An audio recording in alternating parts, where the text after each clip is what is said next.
High, আমরা এখন discuss করছি অ্যাস্টেবল মাল্টিভাইব্রেটর। অ্যাস্টেবল মাল্টিভাইব্রেটরে দুটো ট্রানজিস্টার এনপিএন BC 107 বা আমরা এখানে BC 547 কানেক্ট করছি, দুটো ট্রানজিস্টার, এবং দুটো ট্রানজিস্টারে এমিটার গ্রাউন্ড করা আছে এবং কালেক্টারে 4.7 কিলো ওহমের রেজিস্ট্যান্স কানেক্টেড করা আছে সাপ্লাই 9 ভোল্টের সঙ্গে। আর এর কালেক্টারের সঙ্গে একটা ক্যাপাসিটার যুক্ত হয়ে আছে। ক্যাপাসিটারের পজিটিভ পোলারিটিটা এই দিকে, নেগেটিভ পোলারিটিটা এই দিকে কানেক্ট হবে যদি ইলেকট্রোলাইটিক ক্যাপাসিটার কানেক্ট করা হয়। আর এটারও এই দিকটা পজিটিভ, এই দিকটা নেগেটিভ।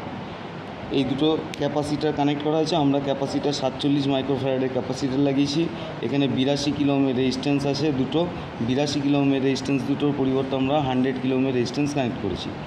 আর রেজিস্ট্যান্সের এবং ক্যাপাসিটারের কানেকশন কম্বিনেশন পয়েন্টে অর্থাৎ কমন পয়েন্টে আমরা বেসের সঙ্গে ট্রানজিস্টারে কানেক্ট করেছি, Q1 ট্রানজিস্টার।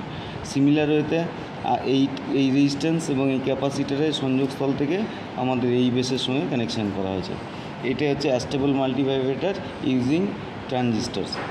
এবং এখানে আমরা আউটপুটে একটা ট্রানজিস্টার অন হবে, অন্য ট্রানজিস্টারটা অফ থাকবে। যে ট্রানজিস্টারটা অফ থাকবে তার করসপন্ডিং আউটপুটের এলইডিটা গ্লো করবে, আর যে ট্রানজিস্টারটা অন থাকবে সেই ট্রানজিস্টারটার আউটপুটটা অফ কন্ডিশনে থাকবে, অর্থাৎ এলইডিটা অফ কন্ডিশনে থাকবে।